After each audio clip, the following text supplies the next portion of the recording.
నమస్తే. ప్రస్తుతం ధర్నా చౌక్ వద్ద ఉన్నాం. ఏదైతే కల్వకుంట్ల కవిత గారు చేపట్టినటువంటి 72 గంటల నిరాహార దీక్షలో భాగంగా బీఆర్ఎస్ వస్తుంది జాగృతి. ఆ, ఓకేనా? ఆ, కల్వకుంట్ల కవిత గారు చేపట్టినటువంటి జాగృతి జాగృతి తరపున చేపట్టినటువంటి 72 గంటల నిరాహార దీక్షలో భాగంగా జాగృతి నాయకులతో ఒకసారి మాట్లాడే ప్రయత్నం చేద్దాం. ఇందాకే తీన్మార్ మల్లన్న కూడా సోమాజి కూడా ప్రెస్ క్లబ్లో కొన్ని కామెంట్స్ చేయడం జరిగింది. ఒకసారి మాట్లాడదాం. నమస్తే అన్న. అసలు ఏ సంబంధం ఉందని మీరు ఒక గౌడ బిడ్డ, కవితక్క ఒక ఓసీ బిడ్డ, అసలు ఏ సంబంధం ఉందని కవితక్క ఇక్కడ కూర్చుంది అని చెప్పేసి కొంతమంది ప్రశ్నలు అడుగుతా ఉన్నారు. మీరేం చెప్తారు? వాళ్ళకు ఒకటే సమాధానం అన్న.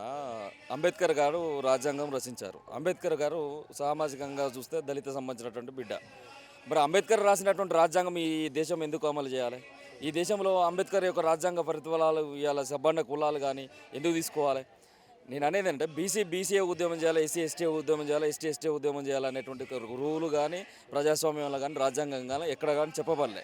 సుదీర్ఘమైనటువంటి ఒక దీర్ఘదృష్టి ఉన్నటువంటి నాయకత్వం ఎవరైతే ఉంటారో తెలంగాణ రాజకీయాలకు కానీ తెలంగాణ సంబంధించినటువంటి సమాజానికి కానీ ఒక దిక్సూచి లాంటి నాయకత్వం ఎక్కడైతే ఉంటుందో వాళ్ళు ఆటోమేటిక్గా సబ్బండ కులాలకు సంబంధించిన సమస్యలను వేదికగా తీసుకుంటారు. ఇలా మేము బీసీ సమస్య ఇవాళ ఒక్క రోజు తీసుకున్న సమస్య కాదు. ఇవాళ బీసీలది, రేపు ఆదివాసీల సమస్య వస్తే ఆదివాసీల కోసం తీసుకున్నాం. నక్సలైట్స్ని ఎక్కడైతే అడవులలో కాల్చిపడేసేసి బీజేపీ చేస్తున్నటువంటి నరమేధాన్ని అడ్డుకునే విధంగా కూడా దానిపైన మాట్లాడినాం. ఏ వర్గాలకైతే అన్యాయం జరుగుతుందో ఆ వర్గాల గురించి ఖచ్చితంగా తెలంగాణ జాగృతి శ్రీమతి కల్వకుంట్ల కవిత గారు ఎప్పుడు మాట్లాడతారు. ఓకే, ఇక్కడ ఇలా జరుగుతున్న నిరాహార దీక్షకు బీసీలకు సంబంధం లేదని ఇందాకే సోమాజిగూడ ప్రెస్ క్లబ్లో తీన్మార్ మల్లన్న దీని మీద స్టేట్మెంట్ ఇవ్వడం జరిగింది. మీరు ఏం చెప్పదలుచుకోవచ్చు దానిపైన? నేను ఇక స్టేట్మెంట్ అంటే ఆ వ్యక్తిని అసలు మా అధ్యక్షురాలు శ్రీమతి కవిత గారు ఆయన మీద పెద్ద మాట్లాడకంటే ఆయన జనాభా లెక్క నుంచి తీసేసినాం అని చెప్పేసి మా అధ్యక్షురాలు అన్నారు. బట్ ఇట్లాంటి పిచ్చి కామెంట్ చేసేటువంటి పిచ్చి కుక్కలకు కూడా తెలంగాణ జాగృతి సమాధానం చెప్పాల్సి వస్తుంది. చెప్తాం కూడా. ఆ గతంలో చేసినటువంటిది ఏదైతే జాగృతి నాయకులపైన మా కార్యకర్తలపైన కాల్పులు కూడా తెగబడ్డాడు. అంటే ఎంతోమంది సీమాంధ్ర నాయకులను చూసినాం. ఈ గడ్డ కిరణ్ కుమార్ రెడ్డిని, చంద్రబాబు నాయుడిని, వైఎస్ రాజశేఖర రెడ్డిని ఎంతోమందిని చూసినటువంటి గడ్డ. అయినా అట్లాంటి వాళ్ళతో కొట్లాడినప్పుడు కూడా కాల్పులు జరగలేదు. అట్లాంటి దుర్మార్గమైన చర్యకి ఇలా ఒడిగట్టిండు. వాపును చూసి బల్బు అనుకుంటే ఈ సమాజం ఒప్పుకునేటువంటి పరిస్థితిలో ఉండదు. మల్లన్న వాపును చూసి బల్బు అనుకుంటుండు. మరి దాన్ని మేము తీవ్రంగా ఖండిస్తాను. 112 కులాలు ఇక్కడ ఉన్నాయి. ఈ రాష్ట్రంలో కొన్ని దశాబ్దాలుగా జరుగుతున్నటువంటి బీసీ ఉద్యమాలను నడిపిస్తున్నటువంటి ఈ బీసీ సంఘాలు కానీ బీసీ సంస్థలు కానీ ఎవరికి లేనంత కుల సంబంధించిన బలం, కులాల సంబంధించినటువంటి బలం కేవలం తెలంగాణ జాగృతి యునైటెడ్ పూలే ఫ్రంట్కి సొంతం. 112 కులాలను బతుకమ్మలో తీరొక్క పువ్వులను ఏ విధంగా అయితే పేరుస్తామో ఆ విధంగా యునైటెడ్ పూలే ఫ్రంట్లో ఈరోజు తీరొక్క కులాలను తీసుకొచ్చేసి 112 కులాలను పేర్చుకున్నామని అంటే శ్రీమతి కవిత గారి నాయకత్వ పటమేందో మళ్ళీ నాకు అర్థం కావాలి. నువ్వు ఆకాశానికి వెళ్ళి చూసి ఉమ్మేసుకుంటానంటే నీ ముఖం మిన్నే పడుతుంది. నువ్వు కవిత గారితో పోల్చుకో కళ్ళలో కూడా. ఓకే, అటు నిన్న కవిత గారు చేసినటువంటి వ్యాఖ్యలు ఏవైతే ఉన్నాయో జగదీశ్వర్ రెడ్డి పైన లిల్లుపుట్ అనే వ్యాఖ్యలు చేసింది, అది ఎంతవరకు సబబం అని చెప్పేసి బీఆర్ఎస్ నాయకులు అడుగుతా ఉన్నారు. ఈరోజు బీఆర్ఎస్లో ఉన్నటువంటి కల్వకుంట్ల కవిత ఈ బీఆర్ఎస్ నాయకులపైనే ఇట్లాంటి వ్యాఖ్యలు చేయడం సరైనదేనా అని చెప్పేసి బయట ప్రశ్నిస్తూ ఉన్నారు. మీరేం చెప్పదలుచుకోరు? నేనేమంటున్నా, ఒక 18 సంవత్సరాలు సుదీర్ఘమైనటువంటి తెలంగాణకు సేవలు అందించేసి ఒక సాంస్కృతిక ఉద్యమాన్ని నిలబెట్టినటువంటి శ్రీమతి కవిత గారి గురించి మీడియా సంస్థలు అనేక రకాలుగా ప్రశ్నిస్తుంటాయి. ఈ ప్రజాస్వామ్యంలో ప్రశ్నించినప్పుడు ఆ వ్యక్తుల గురించి నీకు మాట్లాడాలంటే మాట్లాడచ్చు, మాట్లాడకపోతే మాట్లాడను. నేను ట్వీట్ చేస్తా అంటే దయచేసి ఈ సబ్జెక్ట్ నాతో మాట్లాడకని చెప్పొచ్చు. కానీ ఆమెను ఎవరు పట్టించుకుంటారు? ఆమెను ప్రజలు ఎవరు పట్టించుకుంటున్నారు? మేము ఒక్క నిమిషం కూడా ఆలోచించాం ఆమె గురించి అనేటువంటి మొహంలో అహంకారాన్ని నింపుకొని మాట్లాడితే అది జగదీశ్వర్ రెడ్డి అయినా ఇంకో అదైనా కానీ తెలంగాణ జాగృతి సహిస్తూ ఊకోదు. మేము బీఆర్ఎస్ నుండి కల్వకుంట్ల కవితను సస్పెండ్ చేయబోతా ఉన్నారని చెప్పేసి వార్తలు వినిపిస్తుంది. దానికి సిద్ధంగా ఉందా కల్వకుంట్ల కవిత గారు? ఇప్పుడు పార్టీ నిర్ణయం ఏంటనేది పార్టీ చెప్తుంది. వచ్చేటువంటి గాలి వార్తలను, ఆకాశరామన్న వార్తలను ఇలా మనం పట్టుకొని వాటి మీద మనం మాట్లాడలేము. శ్రీమతి కవిత గారు ఓ మౌన్నత శిఖరమైనటువంటి కేసీఆర్ గారి కుమార్తె.